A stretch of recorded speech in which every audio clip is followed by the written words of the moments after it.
Hello, everyone. Welcome back to another edition of the Benchwarmer Sports podcast. I'm Raffi, as always, joined by Davian. Davian, tomorrow is a monumental day for the Benchwarmer Sports podcast, the second most monumental day. The first one being when Davian met Theodore and they went to MSG, which was absolutely adorable. That Tomorrow, was great. as we're recording this Wednesday, February 7th, February 8th, I will have the pleasure of meeting Theodore in person. I'm very excited about this. Fortunately, he can come on today. He's currently getting ready to go all the way to Champaign, so very excited to meet him. Davian has told me he's very tall, but then again, I feel like most people are very tall to Davian. No offense. Before we get into the podcast, there's a couple of fun news stories that both of us have for our respective cities, and then we'll get into some more college and hockey stuff in general. But first, as always, as is customary on this podcast, as of the 76th podcast, this is crazy. Yeah, it's Davian, crazy. We're almost at 100. how are you? Yeah, we You broke know, 100 videos with our 75th Really? video We that did? went up on our YouTube. Yeah, so we broke Oh, wow. Didn't the know big that. 100. So I didn't Big really 100. hype that up to what it should have been, but Yeah. you know what, to 100 more hopefully, and hopefully to some more subscribers and more people Yeah, tuning in to we're our doing, podcast we're every doing week. great. Maybe we need to post another 100 just to get another 33 subscribers.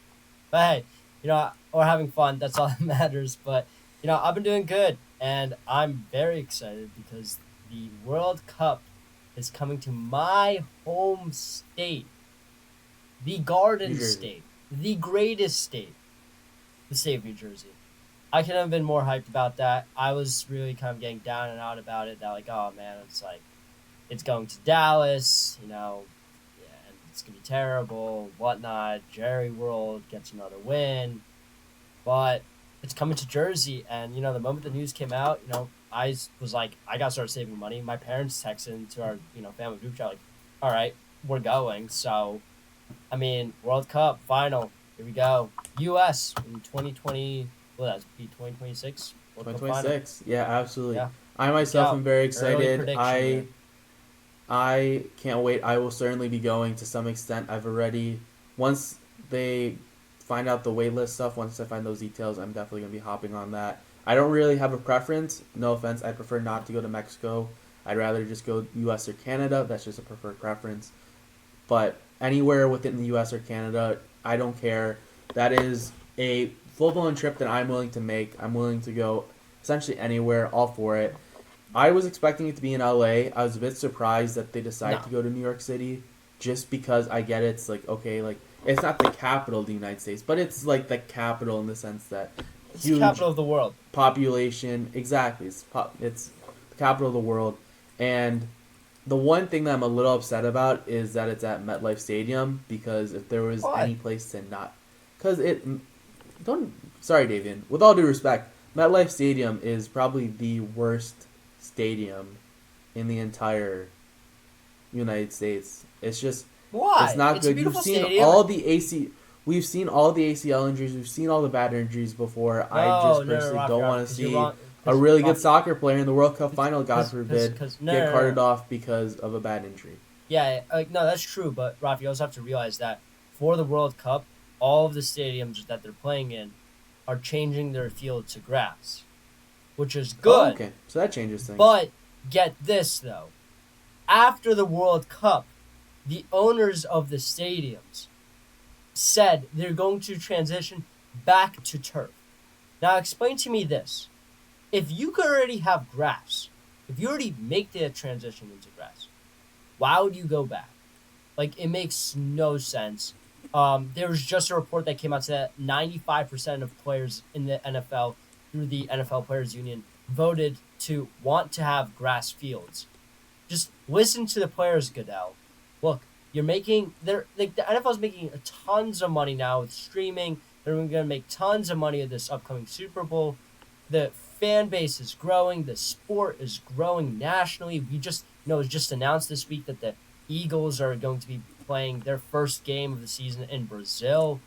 So the game is growing and nobody wants to see injuries, especially this year. Like, let's be honest, this season wasn't wow per se, right? Like, there wasn't any team or anybody that really stood out per se. Like, yes, 49ers were good.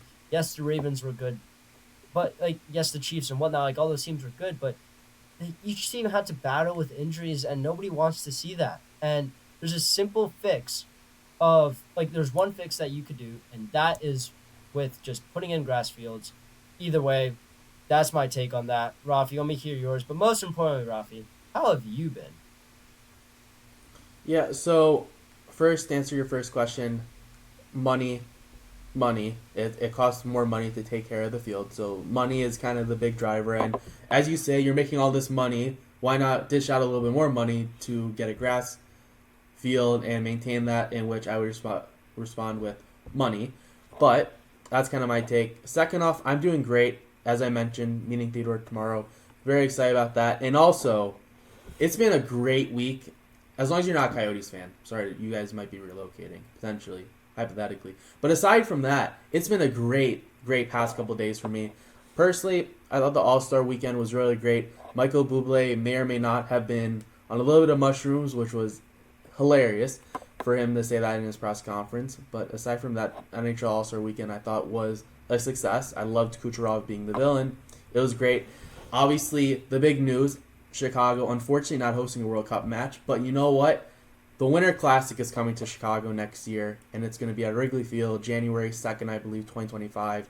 I wish it was versus a less mid team in the St. Louis Blues. I think that you could have had Sidney Crosby. I know we had the Penguins, Blackhawks before. We had Blackhawks, Red Wings before, but that would have been really fun. I would have enjoyed that. Even Blackhawks Wild, I think, would have been really fun too.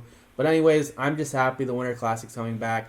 Going to be in Wrigley. I will certainly do whatever I can to be in attendance for that because I personally cannot wait. It's going to be a great time. And then, Davian, I'd like to hear your thoughts on this. So, another big piece of news that was released with the NHL was that this upcoming year, next year, the 2024-2025 season, they're going to have a 4-team like Nations Cup where it's Canada, US, Finland, Sweden instead of the All-Star game. They'll all play each other and then they will play like a playoff style bracket and whoever wins will win that. And that is just a little teaser for 2026 when the NHL at long last 12 years wasted is finally coming back. We were robbed of Prime Kane, more Prime Kane in a USA jersey, Prime Crosby, and playing alongside Connor McDavid. We're finally going to get to see all of these players rep their Olympic countries for the first time in 12 years. Davian, I love this for many reasons. As do I. But as someone who is not like as into hockey or getting more into hockey, how do you feel about the new news about the Olympics coming back? Shortly, or NHL players coming back to the Olympics? I think it's great. I mean, look, I watched. I will be honest. Like, I've actually watched the World Juniors before, and those are exciting to watch.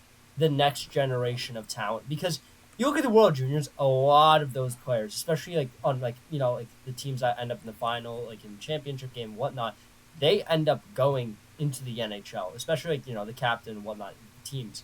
So like this past World Juniors was exhilarating. It was very exciting to watch. Like the U.S. play Sweden. I think it was in Sweden, if I'm not mistaken. So that was really awesome to watch. And you look at the Olympics and there's no NHL players, but they are the sport. And for them to not be able to play, it was just sad to watch. I'm so happy that it's back. I think that what the NHL is doing, look, the All-Star game, what the NHL did, I think it's similar to what the NBA All-Star game has done, but the thing is, it's just they need to find a way to bring in more fans to watch that are not particularly big NHL fans. I think like this past weekend, the All-Stars was a lot of fun for a lot of players and for a lot of fans as well. Some really cool guest celebrities being coaches on teams, Tate McRae, Justin Bieber, etc. Michael Bublé, random, but his press conference is pretty funny. He's a Vancouver boy. He's a Vancouver guy, so it makes sense. It checks out. It does, yeah. So I mean, look, it was really cool, but I don't think I would have turned it on, but I don't think an average fan would have turned it on. If you have like a middle of the season, all of a sudden you have like a U.S. versus Finland type of a game, and it's a teaser, like you just said, for the Olympics. I think it's cool. I think it's really cool, and I'd love to see it continue. I love to see them add more countries to that type of a bracket style, because there are so many countries that are beginning to get more and more represented in the NHL. So yeah, I guess that's Yeah. my take on that. I mean, I've been kind of following the NHL this season more and more.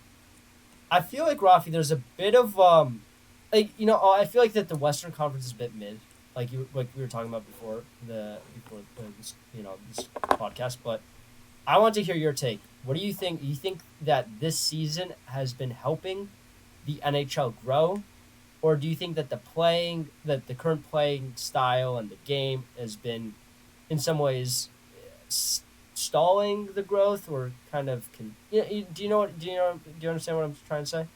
Yeah, and honestly, I think the NHL, for as much as I like to drag them through the mud, especially with the bringing players back to the Olympics, having the nations little tournament. Although obviously guys like Pasternak, Draisaitl were German and Czech respectively, like we're not going to get to see them in the tournament, which is obviously really unfortunate next year. But obviously we'll see them in the future for their respective countries. So I think the NHL, especially with what they did for the All Star weekend this past weekend, I thought they did a good job with that. So I definitely think that they're doing a good job this year.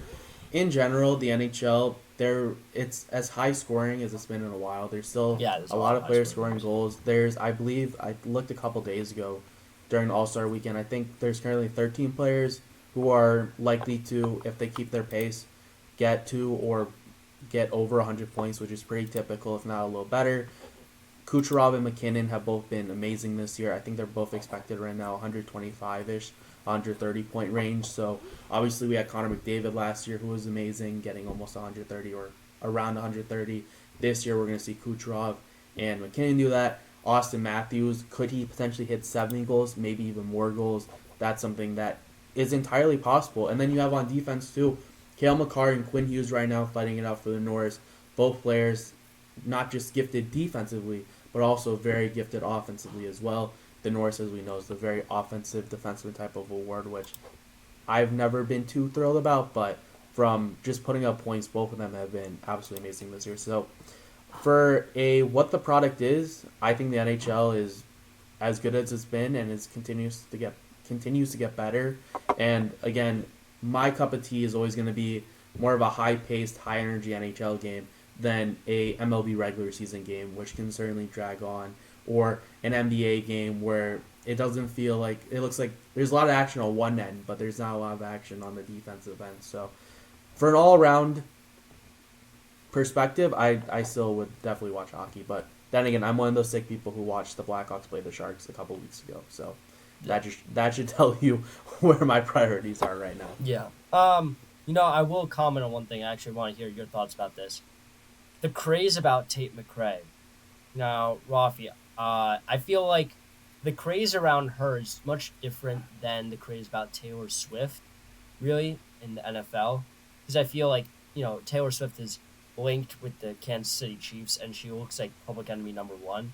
While I feel like Tate McRae is just linked to the NHL in general. Yes, she had her ex-boyfriend, whatnot. I know this isn't a lot of. I know this is not typical area that here at Benchwarmer Sports we talk about, but I think it's an important topic to talk about the rise of celebrities getting more involved with sports and how that's been affecting the growth. We've seen it always in the NBA with so many celebrities, uh, being known as like, oh, they're the face of the fans of this team or of this team. And Tate McRae seems to be like the ultimate representative of the NHL as a celebrity right now. Of course, Justin Bieber has been a fan for a while, but Rafi, I want to hear your thoughts about that as well. Yeah, absolutely. I think one thing that can't go unnoticed about the All Star Weekend that a lot of believers were saying, and I was a person who, when I was younger, really enjoyed getting believers really upset and annoyed, which was very fun in my pastime. I really enjoyed doing that when I was younger. But anyways, the fact that he was performing for the first time in 2 years, I think it was I think a really strong perspective about how willing he was to come out for the NHL, do a little like skit, do a little concert, which I thought was it spoke to a lot about what the NHL was doing. And on a topic of Tate McRae, again, I don't like doing this, but I have to applaud the NHL. They had a person fall right in their lap. Tate McRae just crazy popularity. I didn't even know who she was back in like June, July, August. September, October comes around, absolutely takes off. And let's be honest here, she's from Calgary. She's a big Flames fan, and obviously I think we've all seen her album, one of her album covers where she's wearing the goalie pads. It was too perfect and too easy where like if the NHL managed to screw this up, it would have been unbelievable. And you know what? The NHL, you guys got it right this time. I'm very glad that they made sure to incorporate people like Justin Bieber, Tate McRae, etc. into this All-Star weekend. And yeah, I thought it was great. I think it did exactly what it did. A lot of people were talking about it. And then obviously, we also need to mention the fact that Tate McRae has more All-Star appearances than Cole Sillinger. So, by proxy, the Blackhawks win the Seth Jones trade. But yeah, again, just want to mention Tate McRae having more All-Star appearances than Cole Sillinger right now. Cole, you got your work cut out for you. And honestly, if you're Cole Sillinger at this point too, just retire. You've kind of set her path. Like that was like Taylor Swift's like 9 or 10 whatever boyfriends. I trust Tate McRae to be a bit more better about that. Yeah. But that Cole Sillinger, her popularity is just going through the roof. And for once, the NHL was very smart and did the right thing, asking her to be a part of the weekend. And I thought she did a really good job. I think there's one thing to also add. And I think, we're going to, I guess before we transition the conversation to college hockey, which we're going to get to this in a bit, but there's a lot of people that are becoming fans of players within college hockey because of, I guess, like how good looking they are. Perfect example are the Hugh brothers. They were like, there's like a massive like fangirling over them. While they're in college. Fangirling or you fangirling over them, Davian? Dude, they went to he went to the Devils, man. I can't fangirl over a Devils, player anymore. Rangers all the way. But look, I mean, I think it's just quite interesting to see the impact of social media on really the NHL, because I think that amongst all sports, it really kind of it's really helped them grow. So okay. Let's get back to the actual sport itself, the NHL, and the performance of some of these teams. Me being a Rangers fan, I couldn't be happier. Yes, we hit a bit of a slump, which was longer than I wanted it to be, but, look, we're starting to play well against pretty good teams. And I look at the Eastern Conference, and I find that it's pretty competitive, especially within the the top two teams in the Atlantic Division, top two teams in the Metropolitan Division. The Carolina Hurricanes are still doing really well, and I kind of as Theodore and I predicted, the Golden Knights are still doing very well this season, and surprisingly, the Colorado Avalanche have continued to do well, and so have the Dallas Stars. But has there been any surprises for you, Raffi, I would be standings? I would be foolish to not acknowledge the Philadelphia Flyers here. Just the pure fact that we are past the NHL All-Star break, and we are again. I say this all the time, and I think we all collectively agree on this take for teams in the NBA, MLB, and NHL respectively, where sure, like, you start the season off hot, but okay, like, this team wasn't expected to do well. They're doing well to start, but they'll probably just fall off and come back to the mean. The Flyers have been really good this year. I think Tortorella's done a great job teaching his team to play really well in their defensive zone. They're not a very high-scoring team, but you know what? They're winning games, and we'll see what happens now, because honestly, another thing that we should probably hit on, too, and I'll definitely be getting out more stuff as we hear more about it, but unfortunately, Carter Hart, Michael McLeod, Dylan Dubé, some of the players who were just Colton Foote or Nolan Foote, one of them, a couple other players, Alex Fermenton, were all recently charged with sexual assault, which obviously, disclaimer, we won't be getting too into that just because there's a lot of details, and once we get those details, we'll certainly talk about more. I'll certainly be sure to talk about it because it's important to discuss. So that's obviously not a big stain on the NHL. But Carter Hart obviously leaving the Flyers, taking a leave of absence, and he should be not playing a game in the NHL right now, which I think is the right decision. We'll see how this affects the Flyers. Obviously, that's the last thing that the Flyers should care about or anyone should care about. But getting back to my point, though, the Flyers have certainly been a surprising team. Definitely very. I think Flyers fans should be really happy because I, for one, had them in the basement of the NHL bottom five team. Another team, just to go to the West, the Vancouver Canucks. Another team which I thought we all were expecting them to come back down to the mean as well. Like they were off to such a great start. Like okay, this is like the new coach effect. You have Rick Tocchet. You have the full off season. Okay, this team's gonna do. They're doing really well, but can they maintain this? They've been legit, and they just made a big acquisition, picking up Elias Lindholm to help out their top six. The Vancouver Canucks are the real deal this year, and looking through the Western Conference, obviously the Oilers just lost to the Vegas Golden Knights, snapping their 16-game win streak. LA Kings don't look great. They look dead in the water. A lot of these teams compete for a wildcard spot. Don't really impress me too much. I would not be shocked if we see at least a team in the Pacific, but I would not be shocked if the Vancouver Canucks are the team coming out of the Western Conference this year and moving on to the Stanley Cup Final. They've truly exceeded my expectations to a whole nother level. I had them initially out of the playoffs. I could have foreseen them as a wild card team, but again, just to be tied, to be actually now be in the lead in points amongst the NHL, I'm very impressed by them so far. And I will say, to talk about your Rangers, if we want to discuss them very briefly, the fact that they're this good is really impressive because of the fact that Igor Shesterkin has not been Igor Shesterkin of the past couple of years. Whoops, I was gonna say I agree with that 100%. I think that he hasn't been playing that great, but I think a lot of other players have stepped up. Where in the past it's been really just, you know, it's all about Shesty. If Shesty doesn't perform well, we lose. Now, even if Shesty doesn't perform as great as he has in the past, we're still winning games, and that's massive. In terms of your analysis about the Western Conference, I 100% agree with that. In terms of the scandals are going on in the NHL, I don't think it's our place to comment on it, given the sensitivity around the topic, sensitivity around what is going on, what's true, what's not. So I agree that we shouldn't comment on it just yet.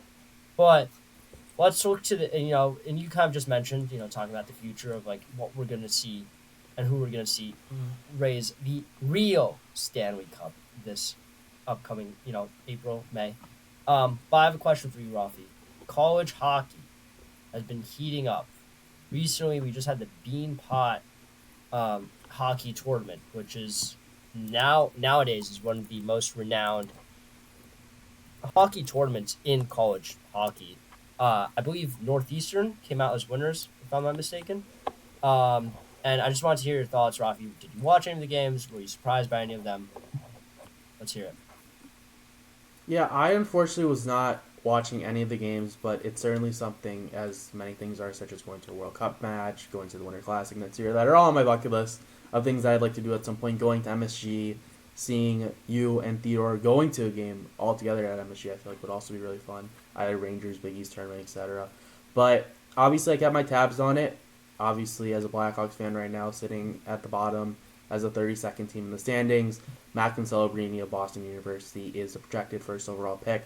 I don't really think that that's really up for debate at this point. I think he's pretty much locked into number one at this point, barring any consequential or really bad things that may happen, which obviously we don't want to happen. Yeah. So definitely been keeping tabs on it. Another thing too, Ryan Green of Boston University, one of the Blackhawks' second-round picks back in 2022. He scored the game winner a couple nights ago. I believe it was versus Boston College. So that was obviously really big. And again, as you mentioned, Boston College currently the number one team in college hockey. You have BU, who's currently sitting at 3. Your Cornell Bears are also in the top 20. Yeah, we've been doing really well. You should definitely be. If you haven't been, I hope you're going to games. I've been trying. Michigan State, two schools that also have been really good. Michigan obviously headlined by another Blackhawks prospect, Frank Nazar, Gavin Brindley of the Columbus Blue Jackets organization. So yeah, it's been a really good year so far for college hockey. Unfortunately, I just haven't watched enough. Boston College, though, if there was a team at this moment that you asked me who's going to win the Frozen Four, which will go on in essentially April, I think it's hard not to pick Boston College. You look at some of the talent they have already on their team. Ryan Leonard was a first-round pick last year, a top 10 pick.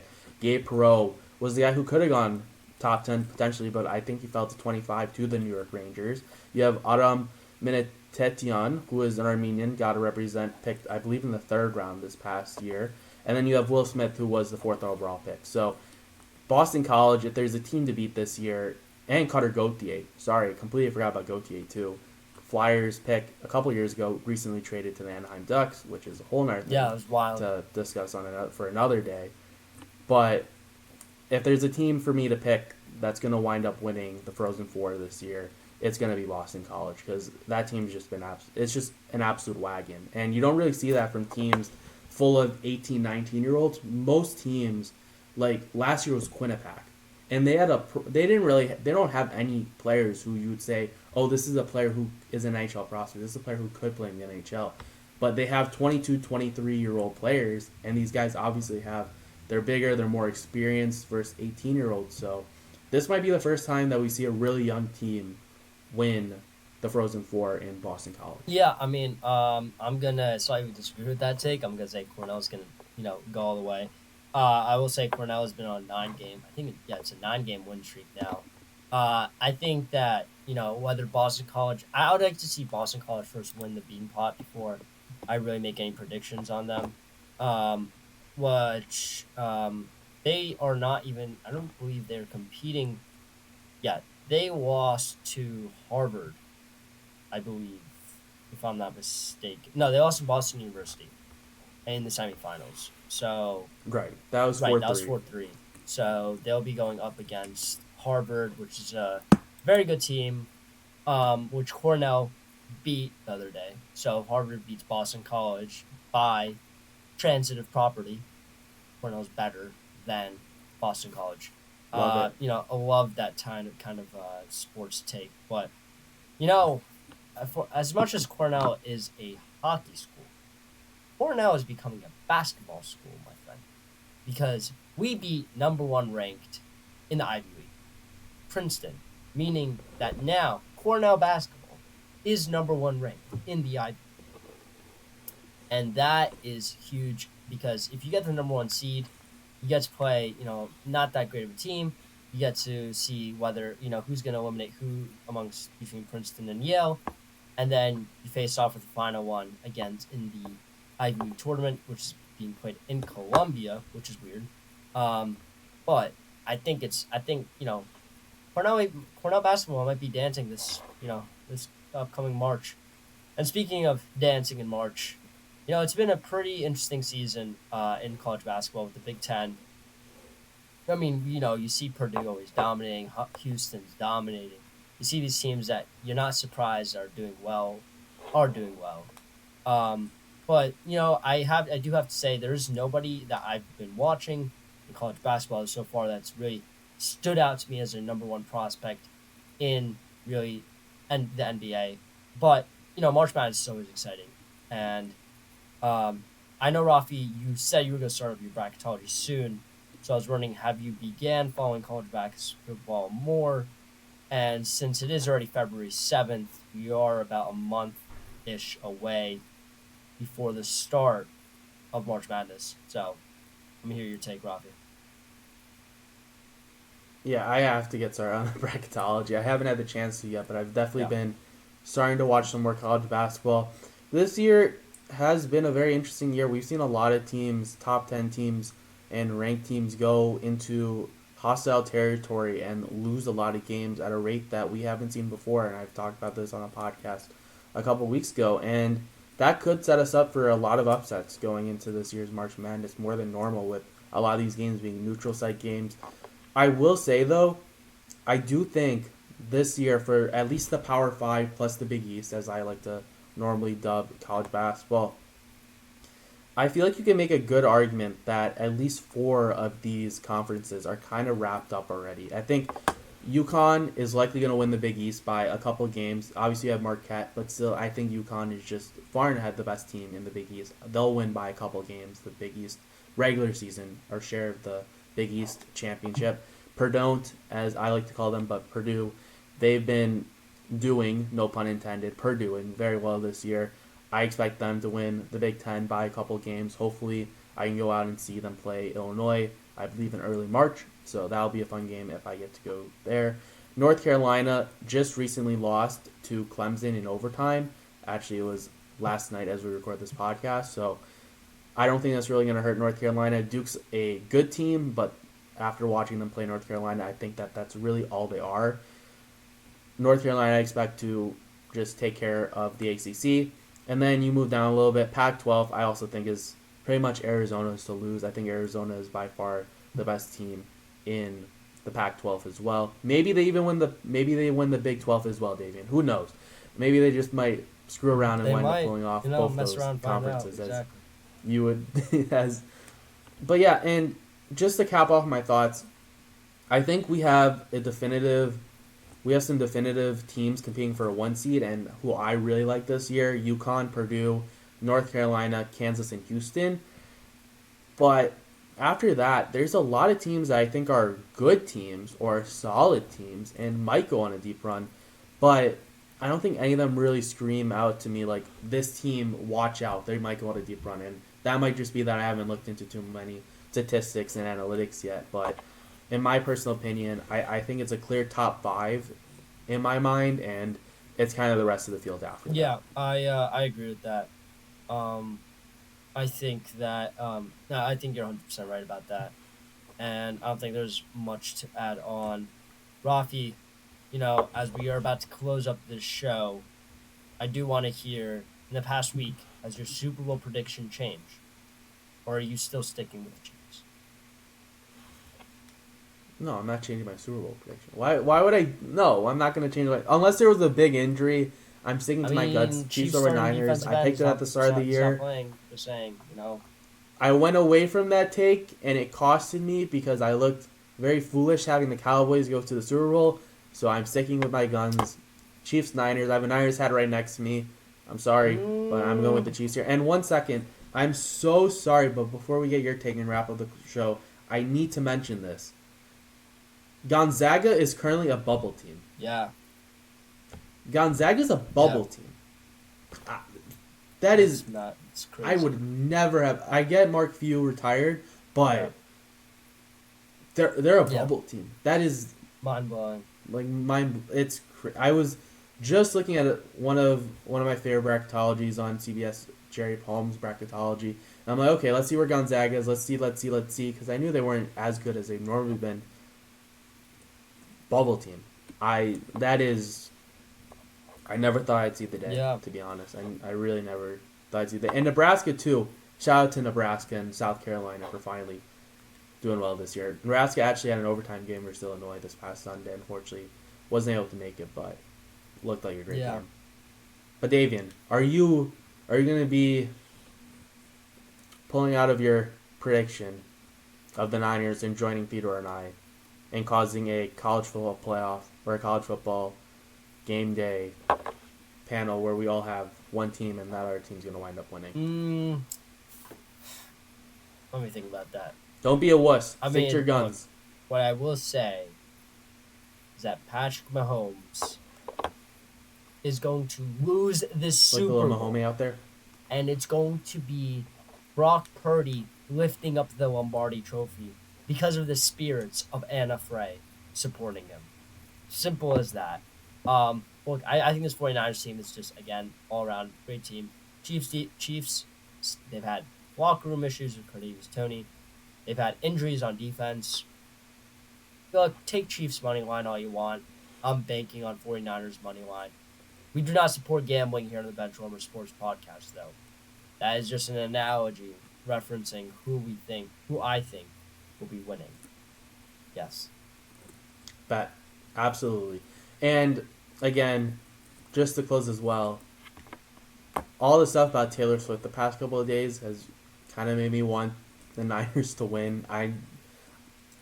If I have to see Taylor Swift, let's be honest here. If the Chiefs win the Super Bowl, I would not be shocked if we see Taylor Swift on the little set that they have where they give Patrick Mahomes or the top players or most recognizable players. I wouldn't be shocked if they hand the Super Bowl to Taylor Swift.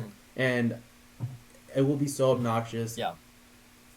I'm very anti-Swiftie. It's very known on this podcast and in the lore of this podcast that I am not a Swiftie. Very anti-Swiftie. I am a Swiftie. So I'm gonna Chiefs. This is this one Brock Purdy edit going through my mind right now. If you know, you know. And I I just hope that the Niners, although I picked the Chiefs, I hope the Niners can potentially pull this off because I can't.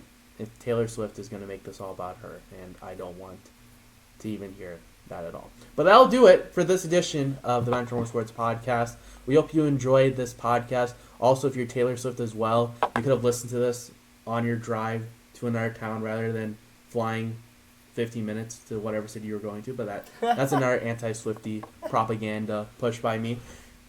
Anyways, though, we hope you enjoyed this edition of the Benchwarmer Sports podcast. We'll definitely be getting more into March Madness as we get closer and closer. I will try to get my bracketology out potentially this weekend, so I'm very excited about that. I can carve out my Saturday to watch some games and work on crafting my bracketology, which will certainly be wrong at some point. But you know what? I love my brackets, so it'll all work out. Davian, enjoy yourself. Raffi. I can't wait. We'll definitely be recording some interactions between me and Theodore. We'll be seeing each other tomorrow, so maybe we'll get a video up, a collab up at some point. But yeah, we hope you enjoy the Super Bowl. Have a good one. Hopefully Taylor Swift doesn't win. There's only one man that could save us, and that man is Brock Purdy. Enjoy the Super Bowl. Have a good one, and we'll see you next time. Peace.